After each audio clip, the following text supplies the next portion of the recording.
Hey everyone. Ever find yourself daydreaming about what you'd be doing if money was no object? Oh, yeah, absolutely. Like winning the lottery and suddenly all those possibilities open up. Well, it turns out we're not alone. I think it's a pretty common daydream, right? Totally. And so many thinkers, philosophers, and even like super successful people have actually pondered this question. Yeah, it's a big one. And it's more than just a fun thought experiment. It can actually help us figure out what really matters to us. Absolutely, yeah. Getting down to those core values. So today we're doing a deep dive into some of those big ideas, Yeah.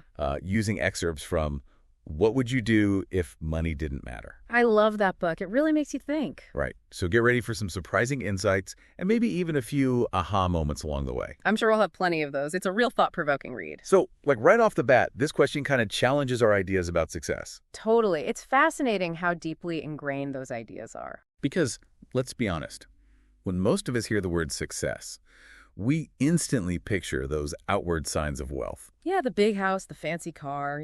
Exactly. That whole I made it lifestyle. That's what we're conditioned to think, right? Yeah. But our source material, it's like pushing us to look beyond that. To really question what truly matters. Yeah. And they bring up this thing called the Easterlin paradox. Oh, that's interesting. Yeah, this economic theory basically suggests that there's a point where more money doesn't automatically equal more happiness. Wait, so you're saying there's like a limit to how much happiness a giant pile of cash can buy? Well, in a sense, yes. Research has shown that once your basic needs are met, the correlation between income and happiness weakens. Okay, so once you have food, shelter, and, the essentials, getting richer doesn't automatically make you happier. Exactly. There's this point of diminishing returns. So maybe chasing those ever bigger paychecks isn't the key to a truly fulfilling life. Okay, that's making me rethink some things. So if money isn't the be-all and end-all, what as the secret sauce to feeling truly successful? That's the big question, right? Yeah. And our source material has some really interesting examples. They start with Steve Jobs. Oh, yeah.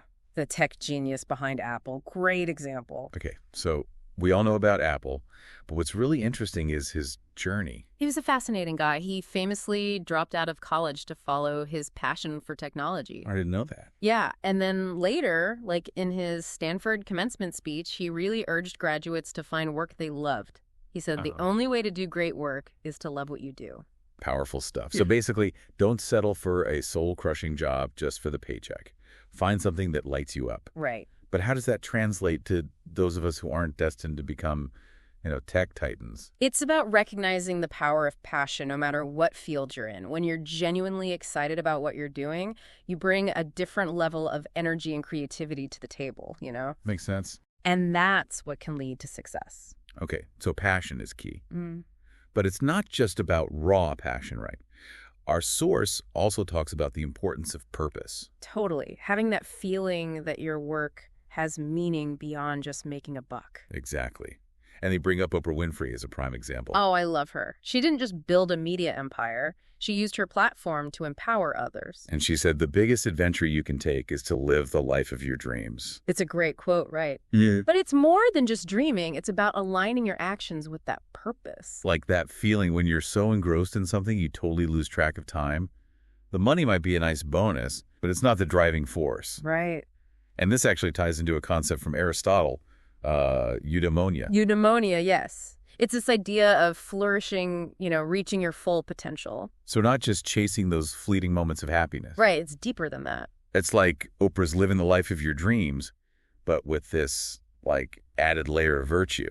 Exactly. Striving to be your best self. And the source argues that this idea, it isn't limited to just starting your own company or being a celebrity. Okay, so it applies to everyone. Yeah, and they bring up Richard Branson, the founder of Virgin Group, known for his adventurous spirit. Oh yeah, he's always doing something crazy. And he once said, "I've never gone into business to make money." And get this, he said, every Virgin product and service has been made into a reality to make a positive difference in people's lives.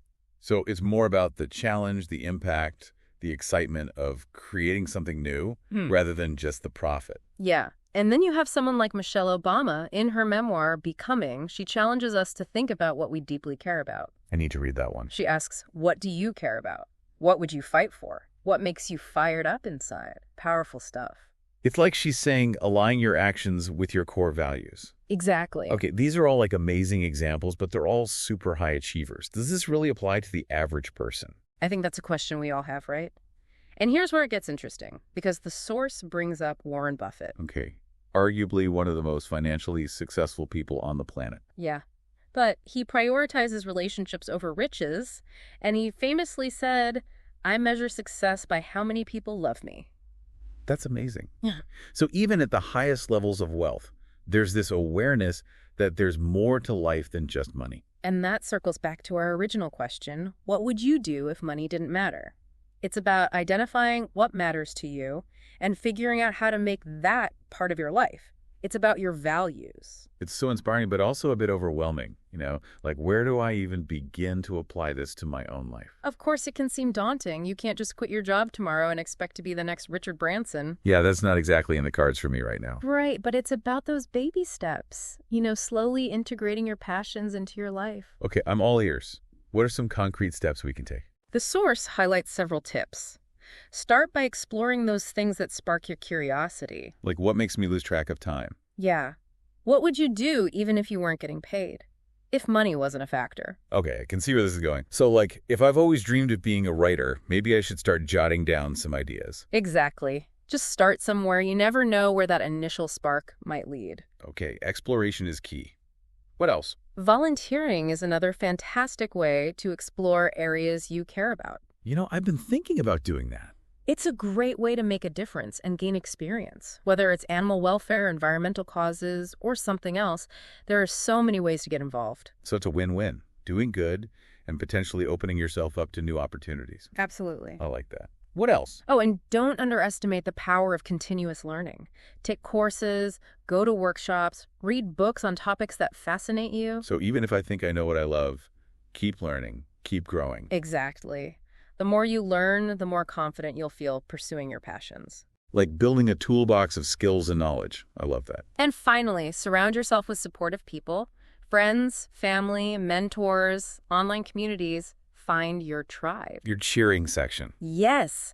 Their belief in you can make all the difference. This is all great advice, but let's be real. There's the money thing. Yeah. Most of us can't just ignore our financial obligations. They're absolutely right. It's about finding that balance. The key is to start small, incorporate your passions in manageable ways, even just an hour here or there. Okay, so baby steps. Right. Maybe it's writing for 30 minutes each evening or taking a weekend photography workshop, just little things. So consistency is key. And as you start doing these things, you might be surprised by the opportunities that come up. Okay, so be open to those possibilities. Exactly. The point is to keep moving forward. This is all making a lot of sense, but it requires a real mindset shift, We're so conditioned to measure success in terms of money and possessions. Absolutely.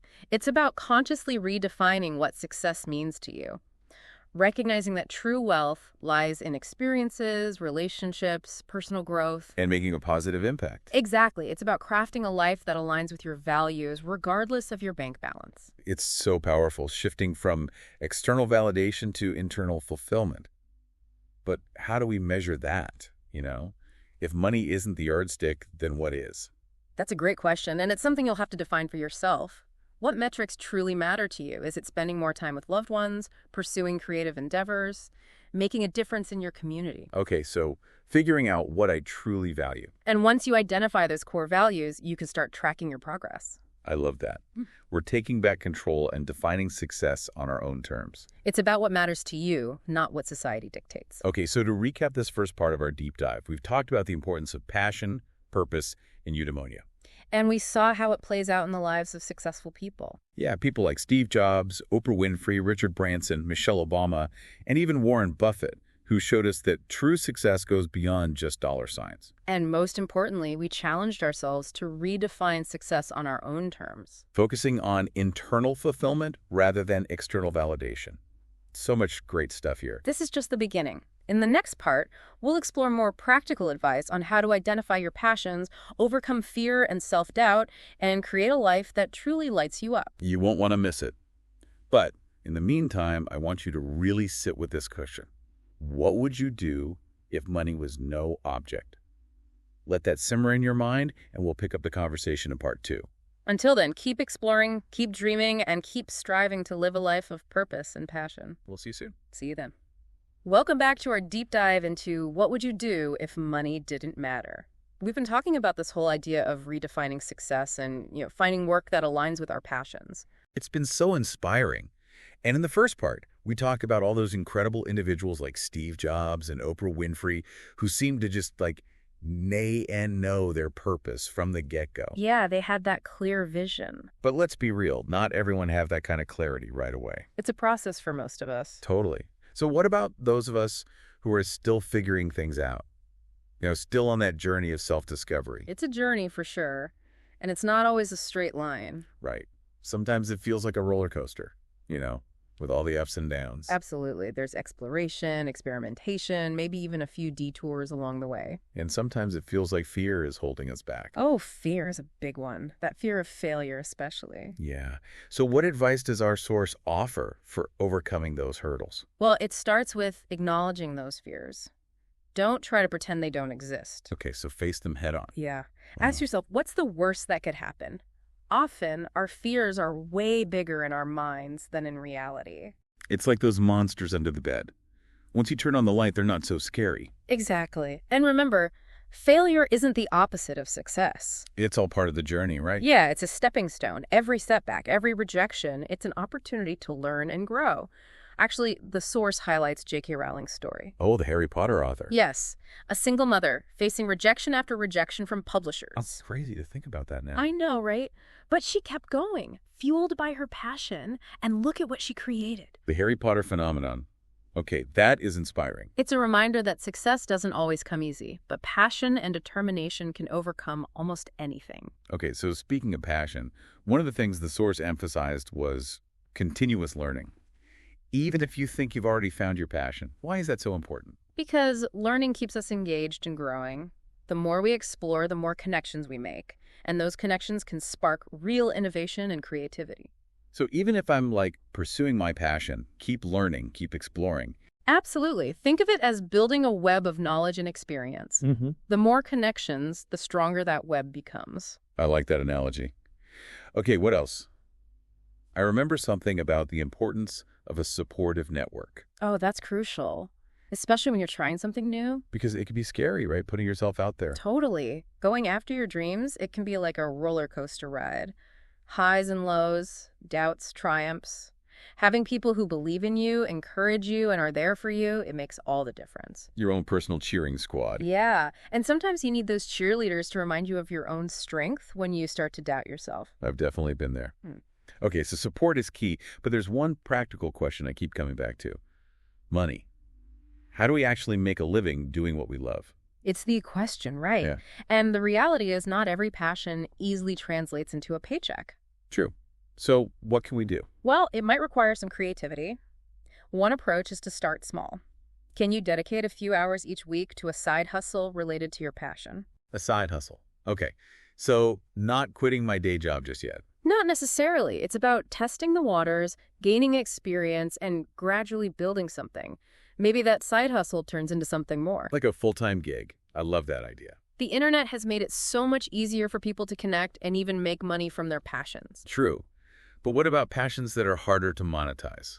Like volunteering or activism? That's a good point. It doesn't have to be either. Sometimes it's about integrating those passions into your existing life. Okay, so finding ways to weave them in. Right. Maybe you're passionate about environmental conservation, so you look for a job with a company that's focused on sustainability. Or volunteer for an environmental organization on the weekends. Exactly. It's about finding those points of intersection, aligning your passions with your work, your community involvement, your personal choices. It's like we're creating a dream life, not just a dream job, where our passions are a part of everything we do. That's beautifully put. And remember, this is an ongoing process. There's no finish line. You're always learning, adapting, adjusting. It's a journey, not a destination. Yeah. This has been so insightful. But before we move on to the final part, I want to give our listeners a challenge. Okay, I like this. Think about one small step you can take this week to move closer to your passions. Maybe it's signing up for a class, reaching out to a mentor, or just dedicating an hour to a creative project. Whatever it is, make that commitment to yourself. Take action. Even a small step can make a difference. And you might be surprised at what unfolds. Exactly. Every step, no matter how small, is a victory. It shows you're committed to living a life that's true to yourself. Okay, so one small step this week. Go out there and start creating that life you've always dreamed of. We'll be back in part 3 to explore even more practical advice and inspiring stories. So stay tuned. Welcome back to the final part of our deep dive into what would you do if money didn't matter? We've been on quite a journey, right? Exploring how to align our lives with what truly matters to us. It has been a fascinating exploration. And, in this last part, I thought it would be great to touch on something that I think often gets overlooked in these types of discussions. Okay, I'm intrigued. What's that? It's the philosophical side of this whole idea. Oh, philosophy time. I love it. Yeah. Okay, so what kind of philosophical perspectives can shed light on this whole question of money and meaning? Well, our source touches on a few really interesting ones. We've talked about Aristotle's concept of eudaimonia a couple of times already. Right, eudaimonia, Yeah. often translated as flourishing or well-being. Right. But it's a much richer idea than just, feeling happy. Yeah, it's not about those fleeting moments of joy. It's about something deeper. Exactly. A deeper sense of fulfillment, living in accordance with your values. So living a good life. Yes. And Aristotle believed that true happiness, true eudaimonia, comes from living a virtuous life, cultivating your talents, and contributing to something larger than yourself. So it's not just about you. It's about making a positive impact on the world around you. Exactly. It's about being the best version of yourself, not just for your own benefit, but for the betterment of society as a whole. It makes me think of that idea, be the change you want to see in the world. Yes. And it connects so well with the whole money doesn't matter concept. When you're driven by a deep sense of purpose, and a desire to make a real difference, the pursuit of wealth, it kind of takes a back seat. Yeah. It's not the main driver anymore. Right. The money becomes a tool, a way to help you achieve those bigger goals. Okay, I like that. So what other philosophical perspectives does the source touch on? Another fascinating one is Stoicism. Okay, Stoicism. I've heard the term, but honestly, I don't really know much about it. Yeah, a lot of people don't. To put it simply, Stoicism is a philosophy that emphasizes virtue, reason, and living in accordance with nature. It teaches us to focus on what we can control: our thoughts, our actions, our reactions, and to accept what we can't control, like external events, other people's opinions, the ups and downs of life. So it's about finding inner peace even when things are tough. Exactly. And this is incredibly relevant to our conversation. Stoicism teaches us that true wealth lies not in material possessions or financial status, but in our character, our virtue, our ability to navigate those challenges with grace and wisdom.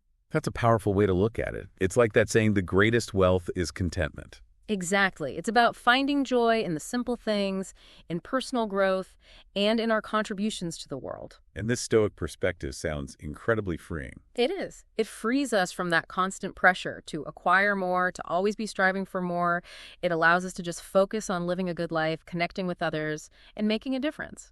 I love that. But it also sounds like a lot of work. Well, yeah, it takes practice. It's a journey of self-reflection and self-improvement. But there are some Stoic exercises that can help us along the way. Okay, I'm all ears. What are some practical things we can do to, bring a little stoicism into our daily lives? One powerful exercise is called negative visualization. Okay, negative visualization. Yeah. That sounds, a little negative. I know, right? It might sound counterintuitive, but it involves imagining the worst-case scenario, contemplating the potential loss of things we value, our health, our loved ones, our possessions. I have to admit, that sounds a bit scary.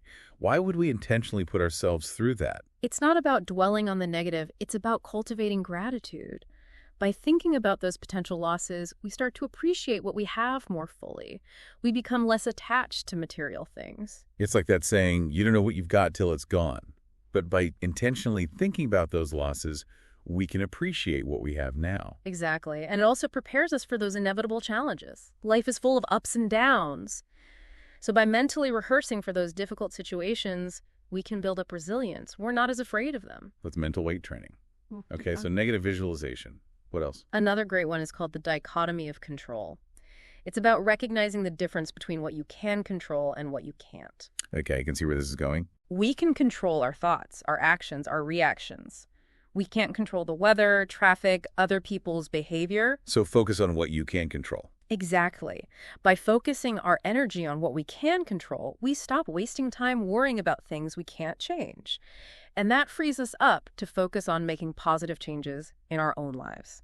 So it's about taking ownership and making conscious choices, rather than feeling like a victim of circumstance. Exactly. And it can be incredibly empowering. It reminds us that we have agency, we have choices, and we have the power to make a difference. I love these ideas. This whole conversation has been so insightful, and it brings us full circle back to the question, what would you do if money didn't matter? Yeah. It's not just about finding a dream job. It's about aligning our lives with our values and our purpose. And it's different for everyone. There's no one-size-fits-all answer. It's a very personal journey. Absolutely.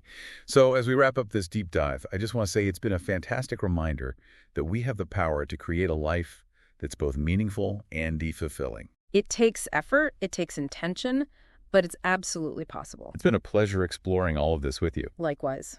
And to our listeners, we encourage you to keep exploring, keep dreaming, and keep striving to create a life that's truly aligned with your values and passions. We'll see you next time on The Deep Dive. Bye, everyone.